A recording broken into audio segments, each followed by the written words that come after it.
In the frozen wilderness of the Ural Mountains, there lies a place with a name that sounds like a warning, Kholat Syakhl. In the language of the indigenous Mansi people, it translates to the mountain of the dead. For centuries, it was just a name. But in February 1959, the legend became a terrifying reality. 9 experienced hikers went up that mountain. They were young, strong, and full of life. They never came back. When rescuers finally found them, the scene was like a nightmare frozen in time. Their tent was slashed open from the inside, as if they were desperately trying to escape something that was already in the tent with them. They had run out into the snow, in temperatures of minus 30 degrees Celsius, without their boots, coats, or gloves. But that was just the beginning. When the bodies were examined, the details were horrific. Some had crushed chests, comparable to the impact of a car crash, yet there were no external bruises. One woman was missing her tongue. Another hiker was missing his eyes. Their clothes contained traces of radiation, and their skin had turned a deep, strange shade of orange. There were no witnesses. The Soviet government immediately classified the case. The official conclusion was that they died from an unknown compelling force. For over 60 years, the world has asked the same question: what happened at Dyatlov Pass? Was it a natural disaster, a secret military weapon, or something supernatural? This is the complete and true story of the most disturbing unsolved mystery of the 20th century. To understand the horror of the end, we must understand the beginning. The year was 1959. The Soviet Union was in the grip of the Cold War. But for the students at the Ural Polytechnic Institute, life was about adventure. The leader of the group was 23-year-old Igor Dyatlov. He was a brilliant engineering student and a highly respected hiker. He assembled a team of 10 people for a Level 3 expedition, the highest difficulty rating at the time. Their goal was to reach Mount Otorten, about 10 kilometers north of where they would eventually die. The group consisted of 8 men and 2 women. They were not amateurs. They were experts who knew how to survive in extreme cold. They carried maps, compasses, and diaries. We know much about their final days because they documented everything. Their diaries speak of laughter, singing songs around the campfire, and the beauty of the snow. They were happy. One member of the group, Yuri, saved his own life by getting sick. Just days into the trip, his joint pain became unbearable, and he was forced to turn back. He hugged his friends goodbye, joking that they should bring him a souvenir. He watched them disappear into the white snow. He would be the only one to survive. He lived the rest of his life haunted by the fact that he was the only one left. On February 1st, the group began their climb through the pass. The weather worsened. Snowstorms reduced visibility to near zero. Realizing they had drifted off course, Dyatlov made a fateful decision.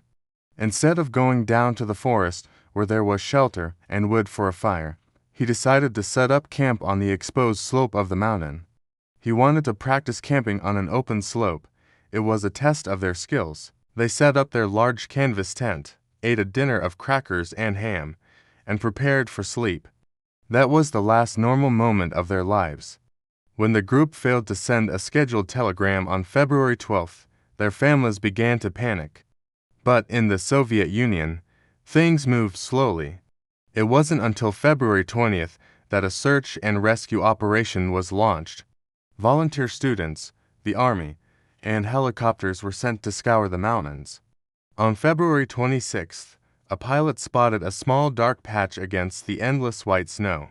It was the tent. When the search team arrived on the ground, they were confused. The tent was half collapsed and covered in snow. But inside, everything seemed orderly. Their boots were lined up. Their backpacks were stacked. Their food was untouched. But then they looked at the tent canvas. It had been cut. Forensic analysis later proved that the cuts were made from the inside. In a moment of pure panic, the hikers didn't even have time to unzip the door. They took knives and slashed their way out, running blindly into the freezing darkness. Outside the tent, investigators found 8 or 9 sets of footprints. Some were wearing socks, some had one felt boot, Some were barefoot. The footprints led down the slope toward a cedar tree at the edge of the forest, about 1.5 kilometers away. The searchers followed the tracks. Under a large, ancient cedar tree, they found the remains of a small fire. And next to it, the first two bodies, Yuri Krivonashenko and Yuri Doroshenko. They were dressed only in their underwear. Their bodies were frozen solid, but there was something odd. The branches of the cedar tree were broken up to 5 meters high. Flesh and skin were found on the bark. This suggested that one of them had frantically climbed the tree. Were they looking for the camp, or were they trying to escape something on the ground? Between the cedar tree and the tent, searchers found 3 more bodies: Igor Dyatlov, Zenaida Kolmogorova, and Rustam Slobodin. They were found at intervals, lying face down in the snow. Their position suggested they were trying to crawl back up the hill towards the tent.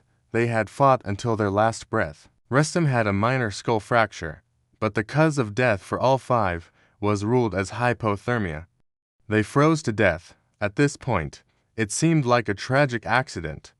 Perhaps an avalanche scare caused them to run, and the cold killed them. But the investigation wasn't over, for hikers were still missing.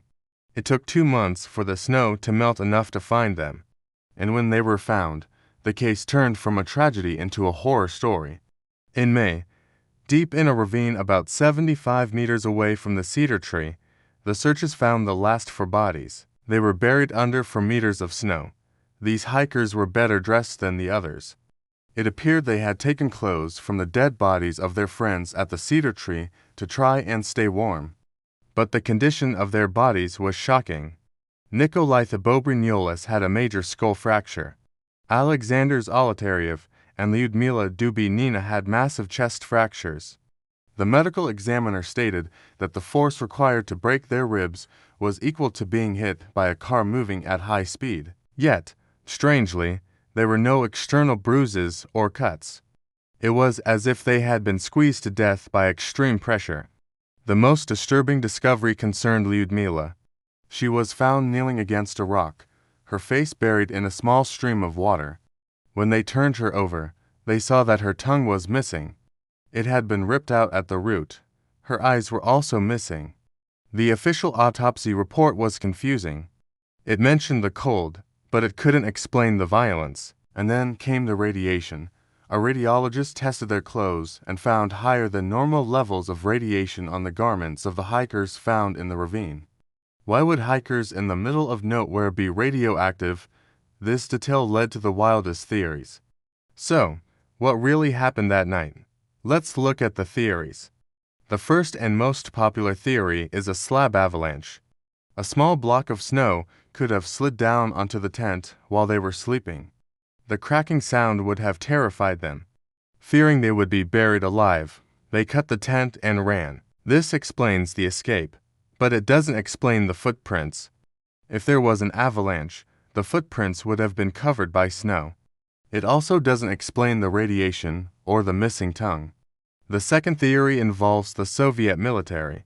Some believe the hikers stumbled upon a secret weapons test. Hikers in a separate group, 50 kilometers away, reported seeing strange glowing orange spheres in the sky on the night of the incident. Were these missiles, or perhaps parachute mines? A concussive blast from a weapon could explain the internal injuries without external bruises. The radiation could be residue from the weapon. The Soviet government abruptly closed the case and sealed the files, which only fueled the conspiracy. A third theory, which is terrifying to consider, is infrasound. This is a phenomenon caused by the wind blowing over the shape of the mountain, creating a low-frequency hum that is below the range of human hearing. Infrasound has been proven to cause feelings of nausea, dread, and irrational panic in humans. Could the wind have driven them insane, making them feel a presence that wasn't there? In 2019, Russian authorities reopened the case. They concluded that an avalanche was the most likely cause. They argued that the hikers fled the tent, couldn't find it in the dark, and died of hypothermia. The injuries in the ravine, they said, were caused by the weight of the snow as the bodies were buried over 2 months. As for the missing tongue and eyes, they attributed that to scavenging animals or decomposition in the stream. It is a logical explanation, but it doesn't satisfy everyone. It doesn't explain why experienced hikers would run into the forest without boots. It doesn't explain the orange skin noted at the funerals. It doesn't explain the fear that led them to slash their own shelter open. Today, Kholat Syakhl remains silent. A metal memorial stands on the pass, listing the names of the 9 who perished. It is a reminder of how fragile human life is against the forces of nature. We may never know exactly what happened in those final, terrified hours. Did they see something? Did the government hide the truth? Or was it simply the mountain claiming its victims? The Dyatlov Pass incident remains a puzzle with missing pieces. It reminds us that there are still dark corners of the world where logic fails and mystery reigns. If you ever find yourself in the Ural Mountains, tread carefully, because some secrets are buried deep under the snow, waiting to be found. Thanks for watching this deep dive into the Dyatlov Pass incident. If this story sent a chill down your spine, please hit the like button and subscribe for more dark history documentaries. Sleep well.